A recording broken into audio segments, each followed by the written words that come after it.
नमस्कार दोस्तों, आज हम बात करेंगे सोनम वांगचुक के बारे में। वे कौन है और कैसे देशद्रोही बना दिए गए। आपने 3 इडियट्स मूवी तो देखी ही होगी, उसमें रेंचो का करैक्टर इन्हीं से प्रेरित है। सोनम वांगचुक एक ऐसा इंसान जिसने ठंड से जूझते हुए हमारे सैनिकों के लिए सोलर हीटिंग टेंट्स बना डाले, लद्दाख में बर्फ के स्तूप का निर्माण किया, वहां की ऊंचाई वाले इलाकों में पानी की कमी को दूर करने के लिए, जिसने शिक्षा, पर्यावरण और इनोवेशन के जरिए लद्दाख ही नहीं बल्कि पूरे भारत का नाम रोशन किया।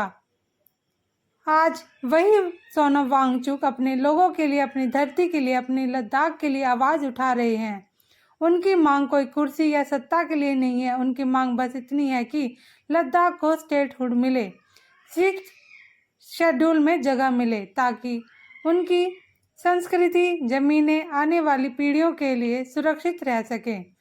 आज फिर दिखाऊंगा कि 2019 में जब ये संसद के चुनाव हो रहे थे, आपने पहले 3 बिंदुओं में लद्दाख को 6वें शेड्यूल में संरक्षित रखने का वादा किया था। सवाल यह है कि जब सरकार ने खुद ही यह वादा किया था तो 6 साल से अब तक पूरा क्यों नहीं किया। इस बात का जवाब है दोस्तों, अडानी अंबानी, यानी कि सरकार लद्दाख की जमीन को कॉर्पोरेट्स को दे देना चाहती है, वहां पर माइनिंग कराना चाहती है, वहां के जंगलों को तबाह करना चाहती है। भी कर लें तो हो जाते हैं बदनाम, वो कत्ल भी करें तो चर्चा नहीं होता। देश बड़ौदा आंदोलन के लिए मैं कहूँगा, पहला प्रोटेस्ट हुआ था 2020 में। इस प्रोटेस्ट को कॉल ऑफ कर दिया था जब अमित शाह ने इन लोगों के साथ मीटिंग करी और प्रॉमिस किया कि इनके वादे को पूरा करेंगे, लेकिन कोई एक्शन नहीं लिया गया। फिर दिसंबर 2021, नवंबर 2022 में फिर प्रोटेस्ट हुआ। फिर 2023 में सोनम वांगचुक को सामने आकर इन प्रोटेस्ट को लीड करना शुरू किया। पहले इन्होंने 5 दिन का क्लाइमेट फास्ट रखा, सरकार ने नहीं सुनी। फिर फरवरी 2023 में जंतर मंतर पर प्रोटेस्ट किया। फिर मार्च 2024 में 21 दिन की हंगर स्ट्राइक करी, फिर भी सरकार ने नहीं सुनी। सितंबर 2024 में उन्होंने लेह से दिल्ली तक करीब 1000 किलोमीटर की दिल्ली चलो पदयात्रा शुरू की, तब भी सरकार ने इनकी नहीं सुनी।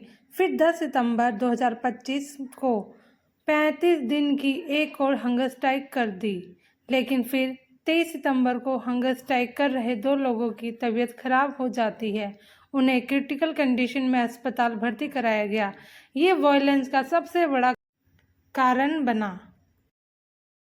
इन लोगों की तबीयत खराब होने पर सैकड़ों लोग 24 सितंबर 2025 को सड़कों पर उतर आते हैं। सालों से दबा गुस्सा इस समय अपनी चरम सीमा पार कर गया। सरकार ने उनके पीसफुल प्रोटेस्ट को अनसुना करके ये सिचुएशन क्रिएट करी। सोनम वांगचुक ने प्रोटेस्टर से शांति की अपील की, पर वे अब तक आक्रोश से भर चुके थे। कुछ लोग सीधे तौर पर भड़क गए, कई गाड़ियों पर आग लगा दी जाती है और तोड़फोड़ भी देखने को मिलती है।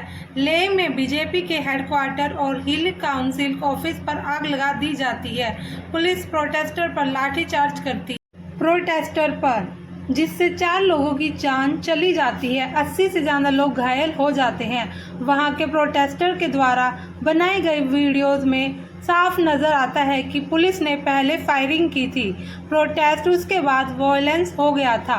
वहां के कई लोगों का कहना है कि वहां इंटरनेट 3 अक्टूबर तक के लिए बंद कर दिया गया, जिससे वहां की सिचुएशन और वीडियोस को आगे भेजा ना जा सके, जिससे वहां का सच बाहर ना आए।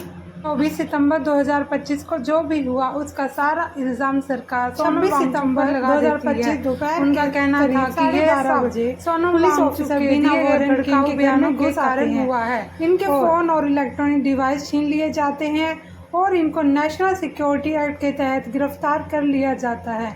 इन पर देशद्रोही का आरोप लगाया जाता है। फिर क्या, गोदी मीडिया इनको झूठे आरोप लगाना, इनके बयानों को तोड़ मरोड़ कर मीडिया पर दिखाना। उन्होंने यहाँ तक कि भी साबित करने की कोशिश की है कि इनके पाकिस्तानी लिंक हैं, ये एक चाइनीज़ एजेंट हैं, इन्होंने फॉरेन फंडिंग का गलत इस्तेमाल किया है। सोचने की बात तो दोस्तों यह है कि यह सब उन्होंने 24 घंटों में पता लगा लिया। जबकि 5 साल से जो प्रोटेस्ट शांतिपूर्वक था तो इन्हें कोई भी दिक्कत नहीं थी, ना वे देशद्रोही थे।